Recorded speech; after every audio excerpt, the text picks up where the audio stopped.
Bismillahirrahmanirrahim. Mencintai orang-orang miskin dan dekat dengan mereka. Jadi wasiat Nabi untuk dekat kepada orang miskin. Orang miskin adalah orang yang dia mampu untuk mencari nafkah, tapi pas-pasan hidupnya. Adapun fakir adalah orang yang sulit untuk mencari maisha. Dia sulit, ini fakir. Ada juga yang dibalik oleh para ulama tentang definisi fakir dan miskin. Ini saya sebutkan dalam buku Kiat-Kiat Islam dalam mengatasi kemiskinan. Sebagian ulama menjelaskan fakir itu adalah orang yang dia punya hari itu tapi nggak mencukupi. Adapun orang miskin dia masih punya usaha tapi tidak mencukupi. Dia fakir, miskin, dan dua ini berhak untuk mendapatkan zakat dan juga sedekah. Dan kita disuruh mendekat kepada orang-orang miskin. Dan orang-orang miskin yang terhormat, yang mulia, yang menjaga diri, yang tidak minta-minta kepada manusia. Tentunya kalau disebutkan miskin di sini atau fakir di sini, yaitu orang-orang miskin yang dia beribadah kepada Allah, yang taat kepada Allah, yang melaksanakan sholat yang 5 waktu, dia berpuasa di bulan Ramadan, dan yang lainnya. Itu yang dikatakan orang fakir miskin yang kita diperintahkan untuk cinta kepada mereka dan dekat kepada mereka. Sebab ada orang miskin yang dia fasik, ada orang miskin yang dia jahat, yang fajir. Ada orang miskin yang dia tidak sholat. Ada tidak? Banyak. Miskin dia nggak sholat, dia nggak puasa. Bukan yang seperti ini yang dimaksud dalam hadis ini. Yang disuruh kita cinta kepada orang miskin, yaitu orang-orang miskin yang melaksanakan ibadah kepada Allah, yang nanti saya akan sebutkan ayat-ayatnya. Maka Nabi ketika menyebutkan tentang orang miskin, antum lihat di halaman 25. Di halaman 25. Kata Nabi SAW, "Alaysal miskin billadhi tarudduhu tamratu wa tamratan, wala luqmatu wa luqmatan, innamal miskinu al-muta'affifu. Iqra'u in syi'tum la yas'aluna an-nasa ilhafa." Orang miskin itu bukanlah orang yang berharap agar diberi 1 atau 2 butir kurma dan sesuap atau 2 suap makanan. Orang miskin adalah orang yang menjaga kehormatan dirinya.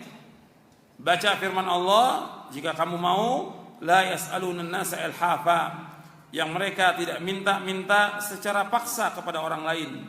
Dalam surah Al-Baqarah ayat 273. Jadi kita disuruh untuk mendekat kepada orang-orang miskin. Makanya nggak boleh orang itu sombong. Sombong itu akan dihinakan oleh Allah Subhanahu wa taala, orang yang sombong itu. Dan orang-orang yang sombong di dunia, yang tidak memperhatikan orang-orang miskin, Allah menyebutkan, Nabi SAW menyebutkan, mereka orang yang sombong ini akan mendapatkan kehinaan dan kerendahan. Antum lihat di halaman 29, halaman 30. Yuhsyarul mutakabbiruna yawmal qiyamati amthal adh-dhar fi suwar rijal yanshahumudh dhullu min kulli makan fayusaquna ila sijnin fi jahannam yusamma bulas ta'aluhum narul anyar yusqawna min usarati ahli nar tinatal khabal. Kata Nabi SAW, pada hari kiamat orang-orang yang sombong akan dikumpulkan laksana semut-semut kecil dalam bentuk laki-laki. Kehinaan mengelilingi mereka dari setiap tempat, lalu mereka digiring menuju sebuah penjara dalam neraka jahanam yang bernama bulas. Api yang sangat panas mengepung mereka. Mereka diberi minum dari cairan atau keringat atau nanah penghuni neraka, yaitu tinatul khabal. Hadis ini hasan, diriwayatkan oleh Imam Ahmad dalam musnadnya, Al-Humaidi, Al-Bukhari dalam kitabnya Al-Mufrad, At-Tirmidzi, dan beliau mengatakan hadis ini hasan. Dari sahabat Amr bin Shu'aib radhiyallahu anhu. Jadi dihinakan orang-orang yang sombong. Kemudian Allah menyuruh kita untuk mendekat kepada orang-orang miskin, berkumpul bersama orang-orang miskin, bersabar bersama mereka.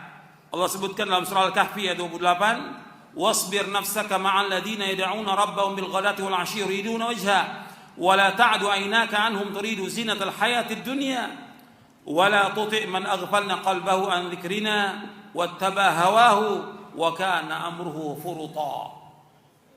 Allah berfirman dalam surah Al-Kahfi ayat 28, untuk melihat di halaman 31, dan bersabarlah engkau, artinya bersabarlah engkau Muhammad bersama orang-orang yang menyeru Rabbnya pada pagi dan senja hari dengan mengharap keridhaannya, dan janganlah kedua matamu berpaling dari mereka karena mengharapkan perhiasan kehidupan dunia, dan janganlah engkau mengikuti orang yang hatinya telah kami lalaikan dari mengingat kami serta menuruti keinginannya dan keadaannya sudah melewati batas.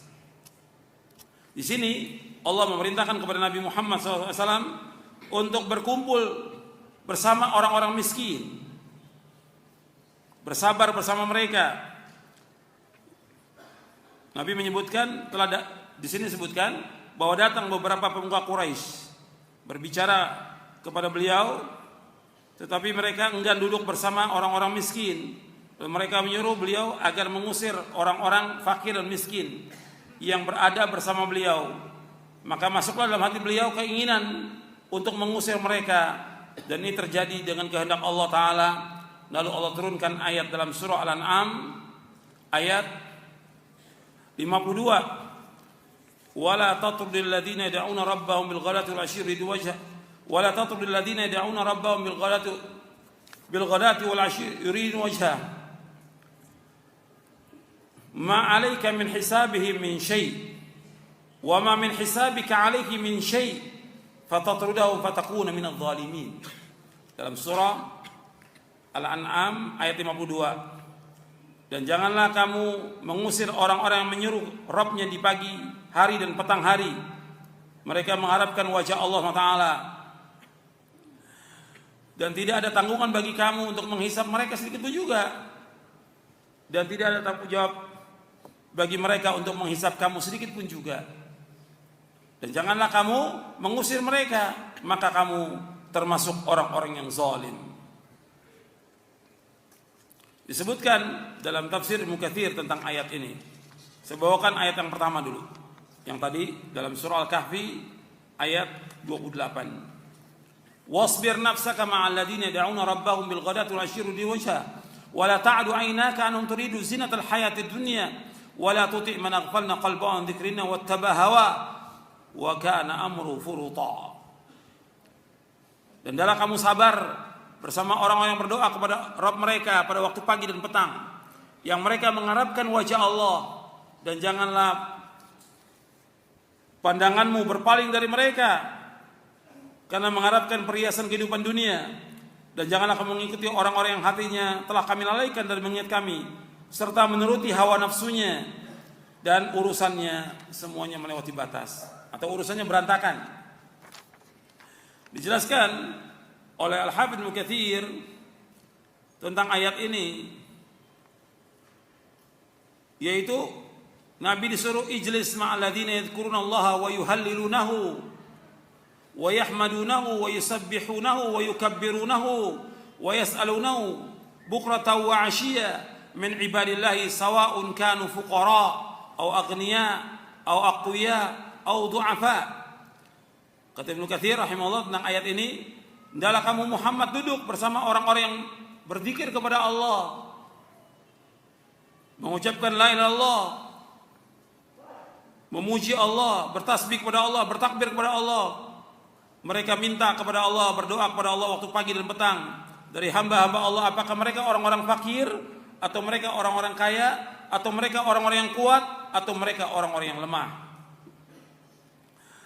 Kemudian disebutkan ayat ini dikatakan turun tentang orang-orang Quraisy, pemuka-pemuka Quraisy, asyrafi Quraisy, ketika mereka minta kepada Nabi untuk duduk bersama mereka, tapi jangan ada orang-orang miskin yang ikut, seperti Bilal, Ammar, Suhaib, Khabbab, Ibnu Mas'ud.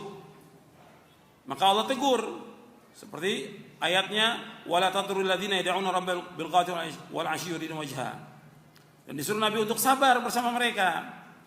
Maka disebutkan di dalam ayat yang lain, yaitu dalam surah Al-An'am ayat 52, wala tatrul ladzina yad'una rabbahum bil ghadati wal 'ashyi yuridun wajha ma 'alaika min hisabi min syai' wa ma min hisabika 'alaihi min syai' fatatudau fatakunu minadh dhalimin. Jangan kamu usir orang-orang yang berdoa kepada Rabb mereka waktu pagi dan petang, yang mengharapkan wajah Allah. Bukan tanggung jawab kamu untuk menghisap mereka, dan bukan tanggung jawab mereka untuk menghisap kamu. Dan janganlah kamu mengusir mereka, kamu termasuk orang yang zalim. Dijelaskan oleh Al-Hafidz Ibnu Katsir tentang ayat ini. Jadi jangan kamu mengusir orang-orang fakir dan miskin. Jadi di sini dimaksudkan yaitu orang-orang Quraisy Mekah itu minta kepada Nabi agar kalau Nabi mau mendakwakan mereka, khusus mereka aja. Jangan gabung dengan orang miskin. Jadi kalau bikin pengajian itu orang-orang kaya aja. Orang miskin gak boleh hadir. Maksudnya begitu. Orang kaya gak mau kalau orang miskin. Allah turunkan ayat ini. Wala tatrudil ladzina yad'una rabbahum bil ghadati wal 'ashyi. Jadi orang miskin ditinggalkan. Cukup orang-orang kaya aja. Hati Nabi waktu itu hampir condong. Hati Nabi ketika mereka, karena tokoh-tokoh Quraisy diharapkan kalau mereka masuk Islam bermanfaat. Sedangkan orang-orang miskin ditinggalkan, ditegur oleh Allah Ta'ala. Seperti disebutkan dalam hadis yang sahih riwayat Muslim. An Sa'ad bin Abi Waqqas radhiyallahu anhu qala, kunna ma'an Nabi sallallahu alaihi wasallam sittata nafarin, faqala al-musyrikuuna lin-Nabi sallallahu alaihi wasallam, utrud haula'i la yajtari'una 'alaina wa kuntu ana wa ibnu Mas'ud wa rajulun min Hudzail wa Bilal wa rajulani lastu usammiha fa waqa'a fi nafsi Rasulullah sallallahu alaihi wasallam ma syaa Allah ay yaqa fa haddatha nafsahu fa anzala Allah ta'ala wa la tatrud alladziina yad'una rabbahum bil ghadwi wal 'ashyi yuridun wajha. Rawahu Muslim. Dari Sa'ad bin Abi Waqqas radhiyallahu anhu, kami bersama Nabi sallallahu alaihi wasallam ada 6 orang. Orang-orang musyrik berkata kepada Nabi, usir mereka itu dari majelis ilmu ini, usir. Supaya mereka enggak berani kepada kami, enggak kurang ajar kepada kami. Dan aku, kata Sa'ad bin Waqqas, aku, Ibnu Mas'ud, seorang dari Hudzail, Bilal, dan 2 orang yang aku tidak sebut namanya. Maka terjadi pada diri Rasulullah untuk mengusir mereka karena mengharapkan Islamnya orang-orang Quraisy. Terjadi dengan kehendak Allah. Maka Allah turunkan ayat dalam surah Al-An'am ayat 52 yang tadi ayatnya. Jangan kamu usir orang-orang yang berdoa kepada Allah di waktu pagi dan petang, yang mereka mengharapkan wajah Allah. Di sini disebutkan yaitu orang-orang minas sabiqil awwalin yang pertama masuk Islam. Ya setelah Abu Bakar masuk Islam, Khadijah masuk Islam, Waraqah bin Naufal, dan kemudian yang lain.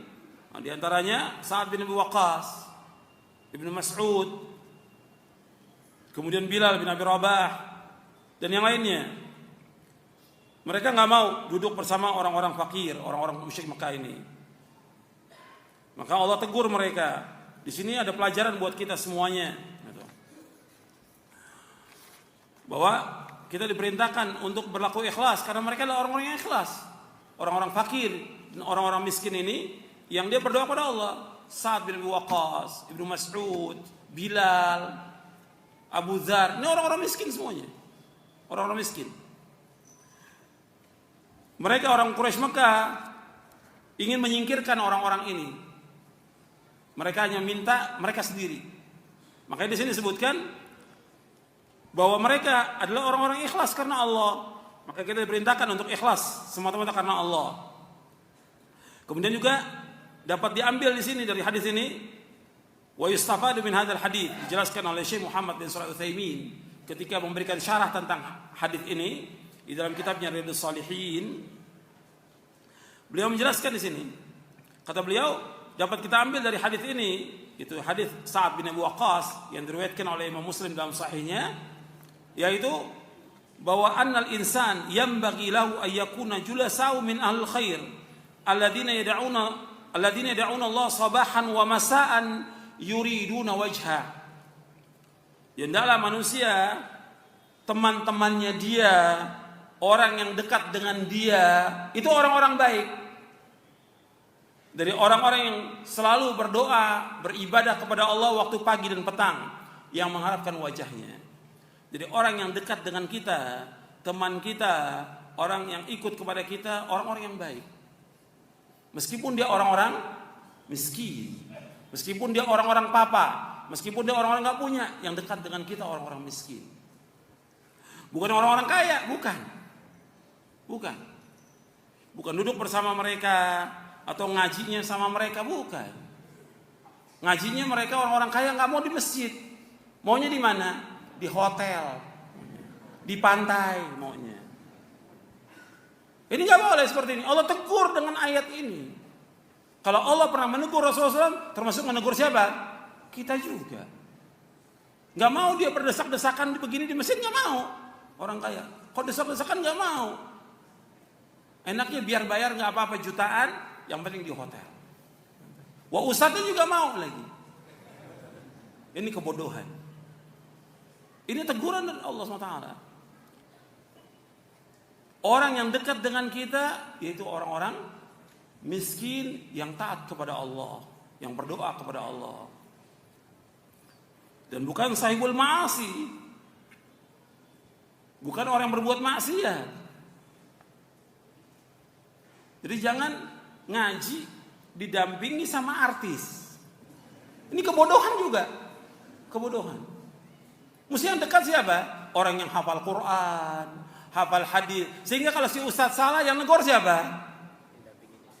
Pendampingnya. Kalau artis bisa negor apa? Ustadz, ahsan kita nyumbang lagu, Ustadz.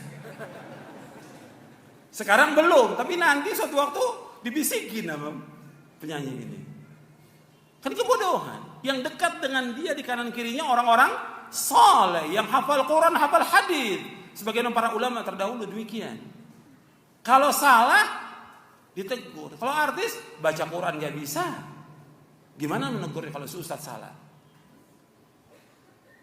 Jadi mestinya orang-orang saleh, meskipun dia orang miskin tapi dia saleh. Kemudian Syekh Utsaimin menyebutkan lagi, rahimahullah, kata beliau, wa alla yahtamma bil jusi ma'al akabil wal ashraf wal umara wal wuzara wal hukam. Bal la yanbaghi an yajlisa ila haula illa an yakuna fi dzalika maslahah. Kata Syekh Muhammad bin Shalih Al-Utsaimin rahimahullah dalam syarah kitab Riyadhus Shalihin, beliau mengatakan, tidak boleh kita menghususkan atau mementingkan untuk duduk bersama para pembesar atau orang-orang yang mulia atau para tokoh atau ulil amri atau para menteri atau para hakim. Bahkan sepatutnya kita tidak duduk bersama mereka. Sepatutnya kita nggak duduk bersama mereka. Illa ayyakuna fi dzalika maslahah, kecuali ada maslahat untuk kita dakwahkan. Di sini sebutkan maslahatnya apa kata Syekh? Dicontohkan oleh Syekh Utsaimin rahimahullah. Illa ayyurida ayyamurahum bima'rufin aw yanhahum 'an munkarin. Kecuali kalau dia akan menyuruh yang ma'ruf atau mencegah yang mungkar. Kan orang bangga kalau duduk dengan orang kaya, dekat dengan orang kaya, bangga. Enggak ada keutamaannya. Enggak ada keutamaan. Atau dengan pembesar, dengan menteri, enggak ada keutamaan. Enggak ada keutamaan sama sekali. Jadi tidak patut seorang dai duduk bersama mereka, enggak patut. Seorang talibul ilm, seorang dai enggak patut duduk bersama mereka. Kecuali kalau tujuan untuk dakwah, mengajak. Tapi bangga dengan duduk para pembesar, enggak boleh. Dilarang dalam Islam. Kecuali ada maslahat. Kemudian juga disebutkan lagi di sini, amma mujarrul uns bimujalasatihim wa inil jah bi annahu jalasa ma'al akabir aw ma'al wuzara aw ma'al umara au ma'ulatul umur fahadha ghardun la yuhmadu alaihi al-abd. Perhatikan ini. Adapun semata-mata orang duduk bersama mereka. Siapa mereka di sini? Para pembesar, para tokoh, orang-orang yang dianggap mulia, ulil amri, orang-orang kaya dan yang lainnya. Kalau semata-mata duduk bersama mereka, mengharapkan kemuliaan dari mereka, atau duduk bersama para tokoh, atau menteri, atau umara, atau ulil amri, fahadha ghardun la yuhmad. Ini tujuan yang tidak dipuji sama sekali. Enggak ada keutamaan dan tidak terpuji. Tidak terpuji, sama sekali tidak terpuji. Innama yuhmadu 'alal julusi ma'a man kana atqa lillah min ghaniyin wa faqirin wa haqirin wa syarif. Sesungguhnya dipuji duduk bersama orang-orang yang takwa kepada Allah. Dipuji kita. Duduk bersama orang-orang yang takwa kepada Allah.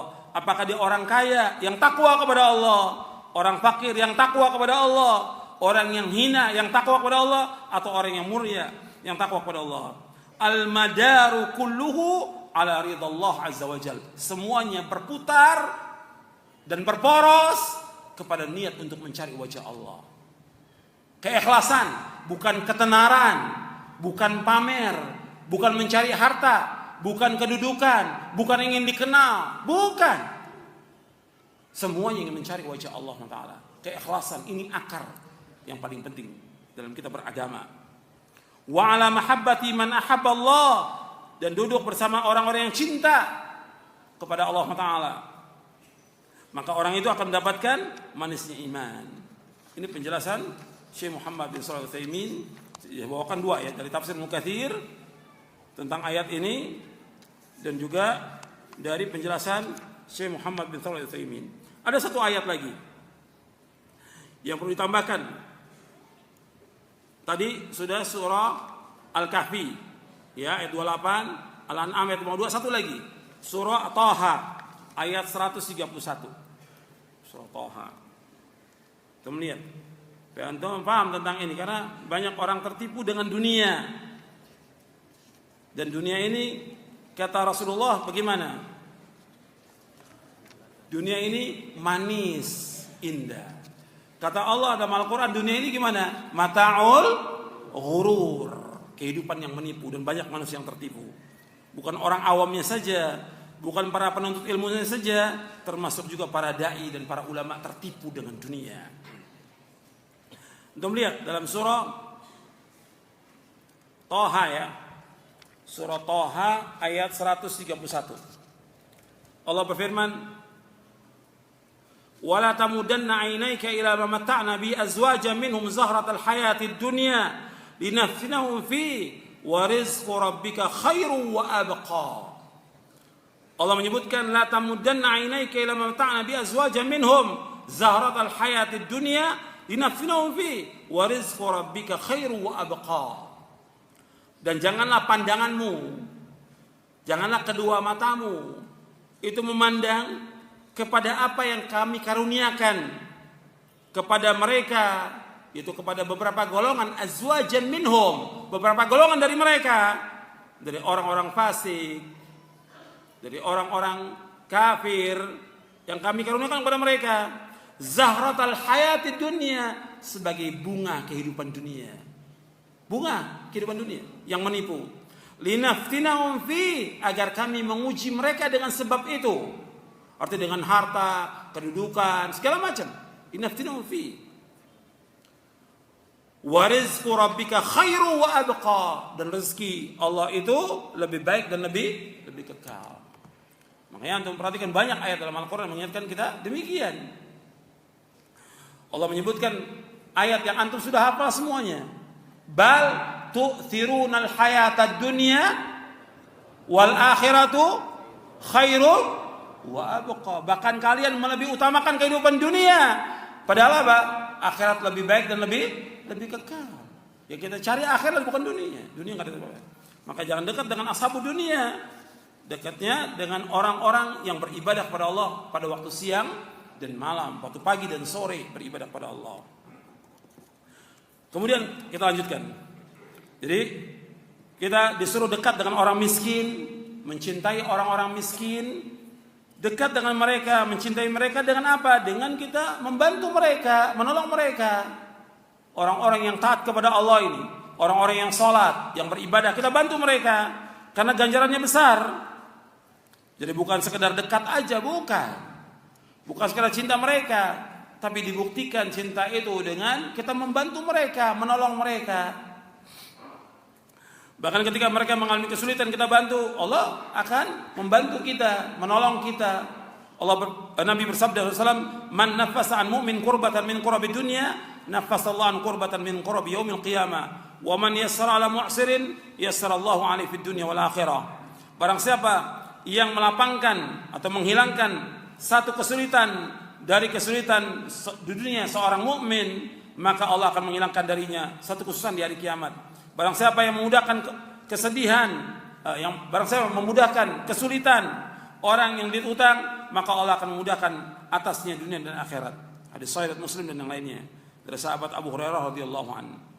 Nabi juga bersabda SAW, "As-sa'i 'alal armalati wal miskin kal mujahid fi sabilillah wa hasibu qal wa kal qa'im la yaftur wa kas-sha'im la yuftir." Orang yang membiayai kehidupan para janda dan orang-orang miskin bagaikan orang yang berjihad fi sabilillah. Beliau bersabda, bagaikan orang yang sholat tanpa merasa bosan, serta bagaikan orang yang berpuasa terus-menerus. Di sini sahih Bukhari dan Muslim dari sahabat Abu Hurairah. Nah, itu kita perhatikan janda-janda dan juga orang-orang miskin. Kita perhatikan mereka. Kita bantu mereka, bantu kehidupannya, bantu makannya, bantu sekolah anaknya, dan yang lainnya kita bantu. Dan ini ganjarannya besar. Seperti orang yang jihad jalan Allah. Begitu juga orang-orang miskin yang taat kepada Allah. Mereka dengan orang-orang yang kaya dengan taat kepada Allah, yang lebih dulu masuk surga orang-orang miskin. Bedanya setengah hari, 500 tahun. Untuk melihat hadisnya di halaman 36. Nabi bersabda SAW, yadkhulu fuqara'ul muslimin al-jannata qabla aghniya'in binasfi yaumin wa huwa 500 amin. Orang-orang fakir dari kaum muslimin itu akan masuk surga sebelum orang-orang kaya setengah hari, yaitu 500 tahun. Jadi orang-orang miskin yang taat kepada Allah, yang mentauhidkan Allah, yang menjauhi segala macam perbuatan syirik, yang mereka menjalankan sunnah, menjauhi perbuatan bid'ah, yang mereka menjalankan perintah Allah, menjauhi larangannya, mereka masuk surga lebih dahulu daripada orang kaya. Kenapa orang kaya itu terlambat? Karena pemeriksaan hartanya lebih lambat. Maksudnya lebih ketat, bukan lebih lambat. Maksudnya orang kaya itu diperiksa hartanya semuanya. Dari mana dia peroleh, kemana dihabiskan. Allah akan tanya. Tentang harta itu dua ditanya. Min aina iktasabahu wa fima anfaqahu. Dari mana dia peroleh harta itu dan kemana dihabiskan. Karena harta ini merupakan fitnah. Kata Nabi SAW, "Inna likulli ummatin fitnah wa fitnatu ummati al-mal." Setiap umat itu ada fitnahnya, fitnah umatku masalah harta. Hadis ini sahih riwayat Tirmidzi. Makanya orang-orang kaya itu betul-betul diteliti harta dari mana itu dan kemana dihabiskan. Apakah dia nyari ma'isyahnya dari yang halal ataukah dari yang haram atau yang syubhat atau jelas-jelas perbuatan-perbuatan haram yang bukan hak dia, atau menzalimi orang lain, atau mengambil hak orang lain, atau yang lainnya. Begitu juga ketika dia menghabiskan hartanya, apakah untuk menolong fakir miskin, untuk jihad di jalan Allah, untuk menegakkan dakwah, membantu orang-orang yang mengalami kesulitan, atau untuk foya-foya, atau untuk berbuat kesyirikan, atau untuk berbuat bid'ah, atau untuk maksiat. Ini semuanya akan dihisab oleh Allah. Teliti betul tentang harta itu. Makanya orang-orang kaya yang taat tetap akan dihisab hartanya dari mana. Bedanya dengan orang miskin setengah hari, yaitu 500 tahun. Kemudian kita dianjurkan untuk selalu berdoa. Berdoa, ini antum hafalkan doa ini. Di semua yang hadir, ini hafalkan. Ya, Nabi berdoa, Allahumma inni as'aluka fi'lal khairat wa tarkal munkarat wa hubbal masakin wa an taghfirali wa tarhamani wa idza aradta fitnatan fi qaumin fatawaffani ghayra maftunin wa as'aluka hubbaka wa hubba man yuhibbuka wa hubba amalin yuqarribuni ila hubbik. Ya Allah, sesungguhnya aku minta kepadamu fi'lal khairat, yaitu perbuatan kebaikan. Ya Allah, aku mohon padamu agar aku dapat melakukan perbuatan-perbuatan yang baik. Wa tarkal munkarat, meninggalkan perbuatan-perbuatan yang mungkar. Wa hubbal masakin, ini yang menjadi syahid di sini, yaitu wa hubbal masakin, mencintai orang-orang miskin. Wa an taghfirali wa tarhamani, dan agar engkau mengampuni aku dan menyayangi aku. Wa idza aradta fitnatan, dan apabila engkau mengendaki fitnah fi qaumin, pada satu kaum, fatawaffani ghaira maftunin, wafatkan aku dalam keadaan tidak terfitnah. Wa as'aluka hubbaka, dan aku mohon kepadamu agar aku mencintaimu. Ya Allah, karuniakan kepadaku agar aku mencintaimu. Jadi aku mohon kepadamu dikaruniakan rasa cinta kepadamu. Wa hubba man yuhibbuka, dan cinta kepada orang-orang yang mencintaimu. Wa hubba amalin yuqarribuni ila hubbik, dan cinta kepada segala perbuatan yang mendekatkan aku untuk mencintaimu. Hadis ini sahih dari Imam Ahmad, dan lafadznya diriwayatkan juga oleh Imam Tirmidzi, Al-Hakim dihasankan oleh Tirmidzi. Tirmidzi berkata, aku pernah bertanya kepada Muhammad bin Ismail, itu Imam Al-Bukhari, maka ia menjawab hadis ini hasan sahih. Hadis ini dari sahabat Mu'adz bin Jabal radhiyallahu anhu. Di akhir hadis itu Rasul bersabda, inna haqqun fadrusuha wa ta'allamuha. Sesungguhnya doa ini merupakan hal yang benar, maka pelajari, hafalkan dan perdalamlah. Disuruh kita hafalkan doa ini dan amalkan. Nabi baca doa ini di waktu malam. Antum hafalkan itu. Dan kita di sini mencintai orang miskin dan dekat dengan mereka. Bukan dekat dengan orang kaya, bukan. Disuruh dekat dengan orang-orang miskin, memperhatikan mereka, menolong mereka, membantu mereka, dan yang lainnya, mengajarkan kebaikan kepada mereka. Karena banyak orang-orang kaya yang diajarkan, orang-orang miskin tidak. Maka orang-orang miskin datangi mereka, ajarkan kebenaran, undang mereka untuk memahami tentang agama Islam. Di masjid, ajak mereka kepada kebenaran. Tolong mereka, bantu mereka. Karena Allah akan menolong kita dengan orang-orang miskin. Allah akan menolong agama Islam dengan orang-orang miskin.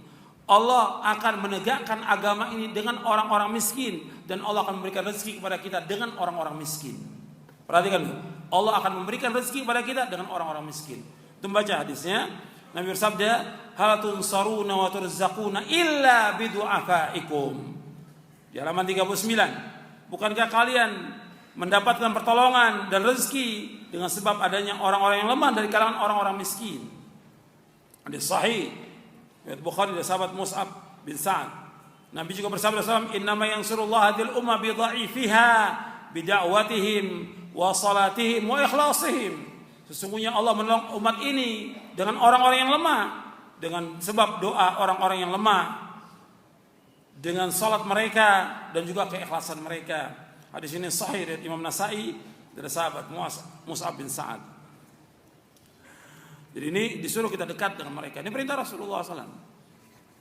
Bukan berarti tidak ada orang kaya yang menolong agama ini, ada.